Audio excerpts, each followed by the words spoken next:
ഈ ബാഗും താനോട് ഒരുമിച്ചാണ് തന്റെ അമ്മയുടെ വയറ്റിൽ നിന്ന് വന്നത്. തന്റെ തലയിലൊന്നും അല്ലല്ലോ ഇരിക്കുന്നേ, എന്റെ കയ്യിലല്ലേ. കള്ളന്മാരൊക്കെ നിറയുള്ള കാല. വിലപിടിപ്പുള്ളത് എന്തെങ്കിലും ഉണ്ടെങ്കിൽ ഇങ്ങോട്ട് തന്നേക്കും. പിന്നെ അതിനകത്ത് ഇരിക്കല്ലേ? അല്ല, ഞാൻ അലമാര വെച്ച് പൂട്ടിയേക്കാം. താക്കോൽ എപ്പോഴും എന്റെ മടിയിലുണ്ടാവും. ഇവിടത്തെ അലമാരിയിൽ എന്തിരുന്നിട്ടാണോ ഇത്ര പൂട്ടണത്? പട്ടിണിയും ദരിദ്രമായിരിക്കും. ആരാ ഈശ്വര അലമാരി കണ്ടുപിടിച്ചത്?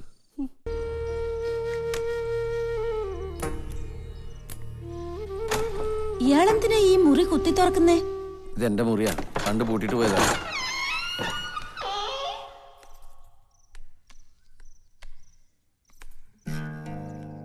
ഇതാരുടെ ഇതൊക്കെ? ഇയാള് വല്ലയിടത്തുനിന്നും കട്ടോണ്ട് വന്നതോ മറ്റാണോ? അല്ല, ഇതൊക്കെ എന്റെ തന്നെയാ. അയ്യടാ, അയ്യപ്പൻ വിളക്കിന് അലാവുദ്ദീൻ എന്താ കാര്യം? അലാവുദ്ദീനാ? അതായത് എന്റെ അമ്മായിപ്പനാ? അല്ല, എന്റെ അച്ഛൻ. എന്നാ അലാവുദ്ദീൻ ആയിരിക്കില്ല, അലവലാദീന്നായിരിക്കും. എന്താ പറഞ്ഞേ?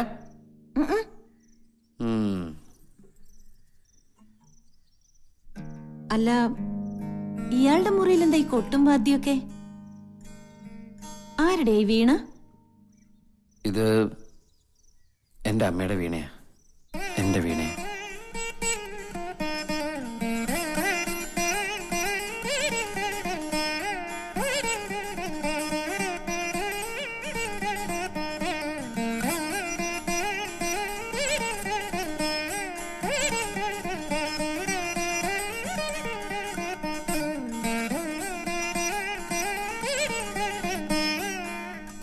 എടാ, നിന്നെ അച്ഛൻ വിളിക്കണു. ഞാൻ പറഞ്ഞില്ലേ പറയണ്ടെന്ന്. അറിഞ്ഞു. നീ അല്ലാതെ വേറെ ആരാ ഇതിവിടെ വായിക്ക? അച്ഛൻ കേട്ടു.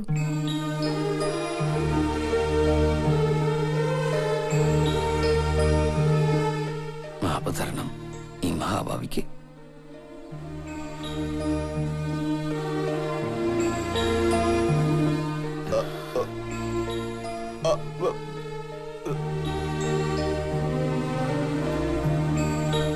എന്താ അച്ഛാ?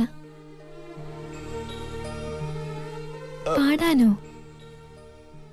ആര്?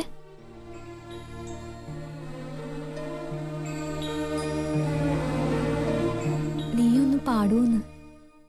ആ തോപ്പ് കണ്ടോ? ആ തോപ്പ് മുതൽ ഇവിടം വരെ ഞങ്ങളുടേതായിരുന്നു. ഇപ്പൊ അതെല്ലാം ഇവിടെയുള്ള ഒരു വല്യത്താന്റെ കയ്യിലാ. എല്ലാം തൊലച്ചു. ആര്? ഞാൻ തന്നെ. മിടുക്കൻ. എങ്ങനെ ഒപ്പിച്ചു? കളിച്ചു കളഞ്ഞതാ. എന്ത് കളിച്ച്?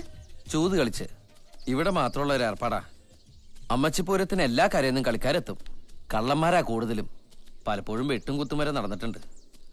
അതിപ്പോയി പെട്ടതാ. തോറ്റപ്പോ വാശിയായി. കാശിന് വേണ്ടിയിട്ട് ഇതിന്റെയൊക്കെ ആധാരം വീട്ടിൽ നിന്ന് കട്ടെടുത്ത് വല്യത്തേന്റെ അടുത്തുകൊണ്ട് പണം വെച്ചു. അത് പോയി. വേണ്ടാത്ത പണിയായി പോയി. പിന്നെ എന്റെ ജാതകത്തിൽ പറഞ്ഞിട്ടുണ്ടായിരുന്നു 20 വയസ്സ് വരെ എനിക്ക് കഷ്ടപ്പാടും ചീത്ത സമയമാണെന്ന്. പിന്നെയോ? പിന്നെ അത് ശീലായിക്കളും കുഴപ്പമില്ലെന്ന ജോത്സ്യം പറഞ്ഞേ. അപ്പൊ ജീവിതം മുഴുവനും തനിക്ക് ചീത്ത സമയ? ഇനിയിപ്പ അങ്ങോട്ട് ശുക്രനാ. വൈകാതെ വല്യത്താന്റെ കയ്യിൽ നിന്ന് എല്ലാം തിരിച്ചു വാങ്ങും. അതിനുള്ള കാശിപ്പം തന്റെ കയ്യിലുണ്ടോ? കയ്യിലില്ല, പക്ഷെ കയ്യെത്തും ദൂരത്തുണ്ട്. എന്നുവെച്ചാ? തന്റെ ബാഗിലോ ഒരു കടുങ്കഥ പറഞ്ഞാടോ. കാശ് കൊടുത്ത് ഞാൻ ഈ വയലൊക്കെ തിരിച്ചു വാങ്ങും. എന്നിട്ട് വിത്ത് വിതയ്ക്കും, കൊയ്യും. കൊയ്ത്ത് നടക്കുമ്പോ ഞാൻ എന്റെ അച്ഛനെയും തോളിക്കേറ്റി അതിന്റെ ഇടയിൽ കൂടി മുതലാളിയായിട്ട് അങ്ങനെ നടക്കും. അച്ഛന് വലിയ സന്തോഷാവും. പിന്നെ ദാ അവിടെ ഒരു നല്ല കൊച്ചു വീട്. അവിടെ ഞാനും എന്റെ അച്ഛനും. നിങ്ങൾ രണ്ടുപേരും മാത്രായ ബോറടിക്കില്ലേ? കൂട്ടിനൊരാളാവാം, പക്ഷെ വലിയ സൗന്ദര്യമൊന്നും വേണ്ട. ഒരു സാധാരണ ഐശ്വര്യ പോലൊരു പെണ്ണ്. ഓ, എന്നാ പിന്നെ ഐശ്വര്യ റോയ് തന്നെ കെട്ടിക്കൂടെ? അല്ല, അവർക്ക് അവരുടേതായ ചില സ്വപ്നങ്ങൾ ഉണ്ടാവില്ലേ? നമ്മൾ പെട്ടെന്ന് പറയുമ്പോ അതൊരു ബുദ്ധിമുട്ടായാലോ. എന്നെ പറ്റി എന്താ വിചാരിക്കുക? എന്നിട്ടെന്താ, ഞങ്ങളും ഞങ്ങളുടെ കുട്ടികളും അവരുടെ മക്കളും ഒക്കെ ആയിട്ട് അങ്ങനെ സന്തോഷമായിട്ട് ജീവിക്കും. വലിയ അത്യാഗ്രഹമൊന്നുമില്ല കേട്ടോ. ഒരു 100 വർഷം കഴിഞ്ഞുകൂടി പോയാ മതി. ചില്ലറ മോഹമൊന്നുമല്ല. ഒക്കെ നടക്കുന്നേ. എന്റെ സ്വപ്നവും തന്റെ സ്വപ്നം ഒക്കെ നടക്കും. എന്റെ കാര്യം എനിക്കറിയില്ല. താൻ ധൈര്യമായിട്ടിരിക്കണോ? ഞാൻ തന്റെ കൂടെ ഉണ്ട്. നമ്മളിപ്പോ ബെസ്റ്റ് ഫ്രണ്ട്സ് ആയില്ലേ? തന്നെ കെട്ടാൻ പറ്റില്ലെന്നെങ്ങാനോ ചെക്കൻ പറഞ്ഞ ഇടിച്ച് ഞാൻ എന്റെ പരിപ്പെടുക്കും. അല്ലെങ്കിൽ ഞാൻ വേറെ എന്തെങ്കിലും എടുക്കും. ഫെലിക്സ് പാവാ, എന്തെങ്കിലും കുടുക്കില് പെട്ടതാവും. എന്നാ ഞാൻ തന്റെ കൂടെ വന്ന് അയാൾ ആ കുടുക്കി നൂരി തന്റെ കയ്യിലിട്ട് തരും. പോരെ? താൻ വാടോ.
അപ്പൊ താനിനി എങ്ങോട്ടാ പോവാ?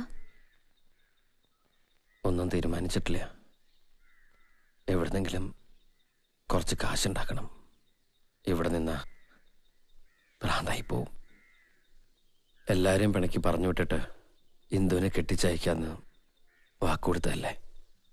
അത് നടന്നില്ലെങ്കിൽ അച്ഛനും ഓപ്പോളും എന്നെ സ്നേഹിക്കുന്ന എല്ലാവരും എന്നെ ശപിക്കും. ആ ശാപം കിട്ടിക്കഴിഞ്ഞാൽ പിന്നെ ഒരിക്കലും ഞാൻ ഗുണം പിടിക്കില്ല. പിന്നെന്തിനാ ഒക്കെ കയറി ഏറ്റത്? മുന്നില് ഒരു വെട്ടം കണ്ടിരുന്നു. പക്ഷെ ഇപ്പോ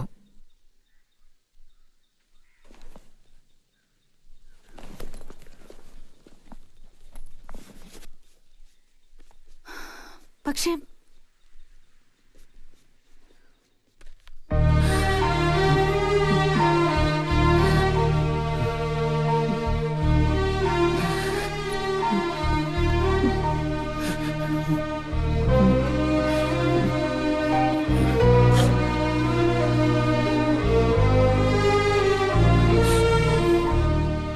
താനെവിടെ പോയിരിക്കായിരുന്നു?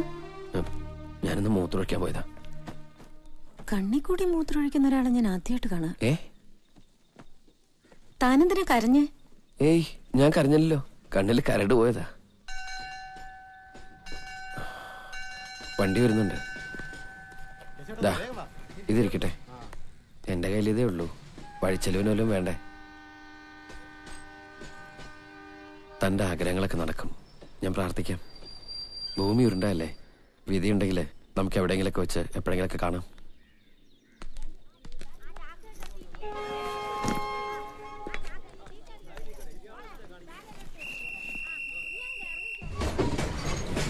ബൈ.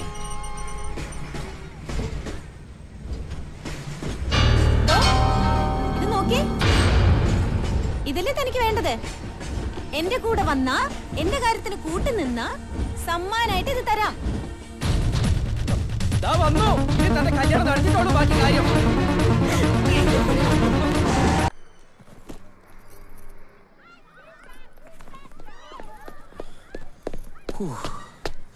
മുടിഞ്ഞ റേറ്റ് അവിടുത്തെ റൂമിന്.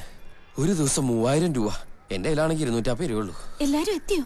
പെണ്ണിന്റെ ആൾക്കാരൊക്കെ ഉണ്ട്. ചെക്കന്റെ ആൾക്കാരൊക്കെ എത്തിക്കൊണ്ടിരിക്കുന്ന കേട്ടെ. ഫെലിക്സോ? അയാളുണ്ട് ഇവിടെ. ഞാൻ പോയി കാണട്ടെ. വെറുതെ എടുത്തിയാടണ്ട. എല്ലാ സാവകാശം മതി. ആ അയ്യോ, നീ എന്താ ഇവിടെ? നിന്നെന്തിനാ കെട്ടിയെടുത്തത്? വെള്ളത്തേണ്ടി തന്റെ വിളിക്ക് വേറെ കല്യാണം ഉറപ്പിച്ചു. ഒരു വഴിയിലാണ്ടായപ്പോ ഞാനും വെള്ളം കൂട്ടി ഒളിച്ചോടി ഇങ്ങോട്ട് പോന്നു. 2 ദിവസമായിട്ട് നിന്നെ ഇവിടെ തേടി നടക്കാൻ ഞാൻ. ഇതെന്റെ കൂട്ടുകാരൻ മണി.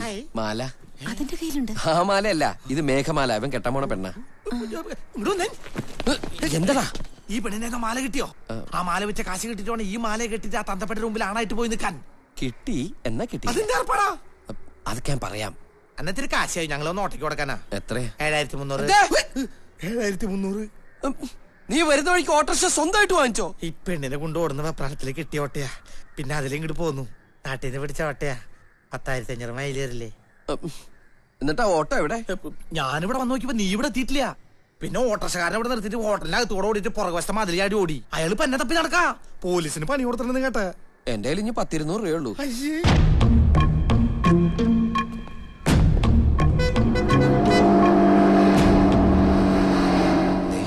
ചെക്കന്റെ വീട്ടുകാരെന്നാ തോന്നണേ. ഞാൻ സ്ഥിതിഗതികളൊക്കെ നടന്നിട്ട് വരാം.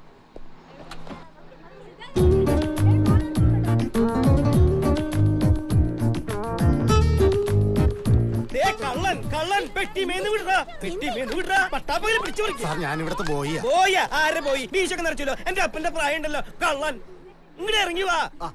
എത്തിയോ? വരണം വരണം. യാത്രയൊക്കെ സുഖമായിരുന്നു. നല്ല സുഖം ഉണ്ടായിരുന്നു. പെട്ടി സൂക്ഷിക്കിട്ടാ. ഇവിടെ എങ്ങനെ നല്ല സുഖം ഉണ്ടാ? സുഖത്തിനൊന്നും ഒരു കുറവില്ല. പിന്നെ എന്തിനാ കുറവ്? ഇതെന്റെ നെവ്യൂ. ഇത് ചെക്കന്റെ ഡാഡി മിസ്റ്റർ KT മാത്യു. മാത്തച്ഛന്ന് വിളിക്കും. ഇത് സ്വർണ്ണമ്മ, മാത്തച്ഛന്റെ വൈഫ്. നമസ്കാരം. സൂസയെ മനസ്സിലായില്ല തോന്നുന്നു. എന്റെ സഹധർമ്മി. ഞങ്ങള് ഫോണിൽ സംസാരിച്ചിട്ടേ ഉള്ളൂ.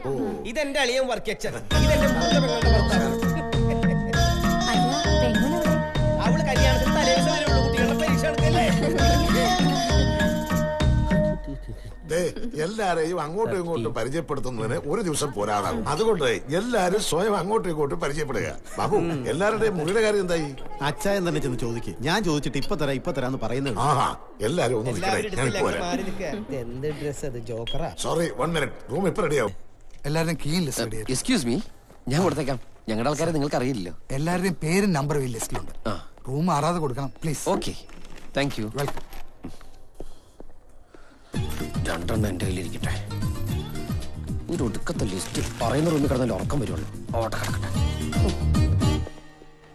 ദാ, കീ, ഒരു കീ, കീ, ആഹാ ഇവിടെ ഇരിക്കുവായിരുന്നോ? കീ, നാത്തൂനും പിള്ളേരും തലേന്ന് കീ, എനിക്കറിയാൻ key, key, key, key, key, key, key, key, ഇതെന്താ കീ, ഹോൺ കീ, അടിച്ചാൽ നാഷണൽ ഹൈവേ വെച്ചേ? താക്കോൽ, എന്റെ ചാവി ഉണ്ടാ? താക്കോൽ. ഇവിടെ വന്നിട്ടിപ്പോ ഒരു പകലും രാത്രിയും കഴിഞ്ഞു. ഇതുവരെ ഫെലിക്സിനെ കാണാൻ കഴിഞ്ഞിട്ടില്ല. ഫെലിക്സ് ഈ ഹോട്ടലിൽ ഉണ്ടെന്ന് അറിയാലോ, പിന്നെ ഇത് എത്ര ബുദ്ധിമുട്ട്. നമ്മൾ വന്നിരിക്കുന്ന അത്ര നിസ്സാര കാര്യത്തിനല്ല. ഒരു കല്യാണം മുടക്കി ആ ചെറുക്കനെ കൊണ്ട് പോവാനാ. അത് നമ്മൾ വിചാരിക്കുന്ന പോലെ അത്ര എളുപ്പമുള്ള കാര്യമല്ല. വ്യക്തമായ പ്ലാനിങ് വേണം. എന്ത് പ്ലാനിങ്? ഇതെന്ത് വേൾഡ് വാറോ? ഇത് ഫെലിക്സിനെ ഞാനൊന്ന് കണ്ടാ തീരാവുന്ന അത്ര പ്രശ്നമേ ഉള്ളൂ. ഞാൻ അന്വേഷിച്ചു. ആ ചെക്കനെ ഇതുവരെ പുറത്ത് കണ്ടിട്ടില്ല. പെണ്ണിന്റെ വീട്ടുകാരത്ര ചില്ലറക്കാരൊന്നുമല്ല. നല്ല പിടിപ്പും പണവും പ്രതാപമൊക്കെ ഉള്ളവരാ. സൂക്ഷിച്ചില്ലേ നമ്മൾ രണ്ടുപേരും അകത്താവും. താൻ ഒരുത്തി ചാടിക്കരയാളുടെ മുമ്പിൽ ചെന്നു വെച്ച് എല്ലാം ഇട്ടെറിഞ്ഞാൽ തന്റെ കൂടെ വരുന്നുള്ള എന്താ ഉറപ്പ്? എന്നോട് അത്രയ്ക്ക് ഇഷ്ടാ. എന്നെ കണ്ടാ എന്നോടൊപ്പം വരും. ഇഷ്ടം ഉണ്ടായിട്ടൊന്നും ആവില്ല. ഫെലിക്സ് ഈ മാരേജിന് സമ്മതിച്ചിരിക്കുക. അവരെന്തെങ്കിലും കൂടോത്രം ചെയ്തു കാണും. എനിക്ക് ഫെലിക്സിനെ കണ്ടേ പറ്റൂ. കാണാം. അതിന് ശരിയായ ഒരു അവസരം കിട്ടണവരെ നമ്മൾ കാത്തിരിക്കണം. എനിക്കൊരു ഇത്തിരി സാവകാശം കൂടി തന്നേ പറ്റൂ. തനിക്കൊരു 100 കൊല്ലം സാവകാശം തന്നാലും ഇത് തന്നെ പറഞ്ഞുകൊണ്ടിരിക്കും. ഞാൻ ഫെലിക്സിനെ കാണാൻ പോവാ. വീണ പ്ലീസ്, അബദ്ധമാണ് താനീ കാണിക്കുന്നത്. ഞാൻ സമ്മതിക്കില്ല. ഇക്കാര്യത്തിൽ തന്റെ സമ്മതം എനിക്ക് ആവശ്യമില്ല. എടോ, താൻ വെറുതെ വാശി പിടിക്കല്ലേ. ഇതെന്റെ ജീവിത പ്രശ്നം.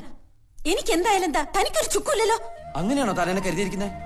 പിന്നെന്താ, ഈ കല്യാണം നടന്നാ ഞാൻ ചാവും. ഞാൻ ചത്താലും തനിക്ക് തന്റെ മാല കിട്ടും. അതോടെ തന്റെ കാര്യങ്ങളൊക്കെ ഭംഗിയായിട്ട് നടക്കുമല്ലോ. എനിക്ക് ഇപ്പൊ തന്നെ രണ്ടിലൊന്ന് അറിയണം. എന്ത് പറഞ്ഞാലും തന്നെ ഞാൻ വിടില്ല. എനിക്കറിയാം. ഞാൻ പോയി ഫെലിക്സിനെ കണ്ട് കുഴപ്പം വല്ലതും ഉണ്ടായാ തനിക്ക് ഈ മാല കിട്ടില്ല, അതല്ലേ? ദാ കിടക്കണു തന്റെ മാല.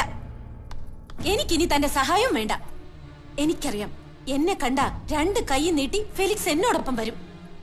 മറുവഴിന്ന്. വീണ, Oh, Felix Matthew. He is not in his room. He is at the banquet hall. You may find him there. Over Okay, there. thanks.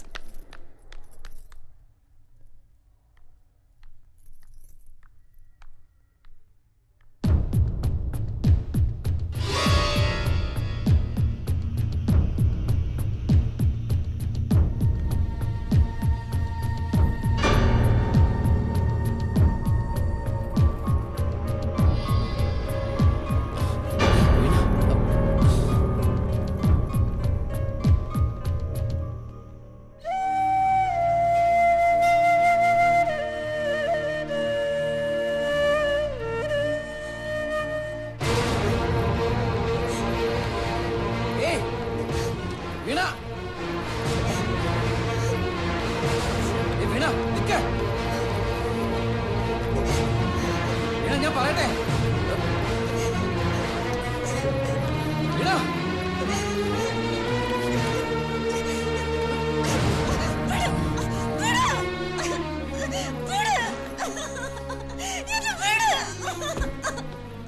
എന്ത് ഭ്രാന്താ താൻ ഈ കാട്ടണേ? എനിക്കിനി ജീവിക്കണ്ട. ചത്താ മതി. വരാൻ എല്ലാരെയും വെറുപ്പിച്ചു. ഒന്നും വേണ്ടെന്ന് വെച്ച് ഫെലിക്സിന് വേണ്ടി മാത്രം ഇറങ്ങി വന്നോളാം ഞാൻ. എനിക്ക് ഫെലിക്സ് ഇല്ലാതെ ജീവിക്കണ്ട.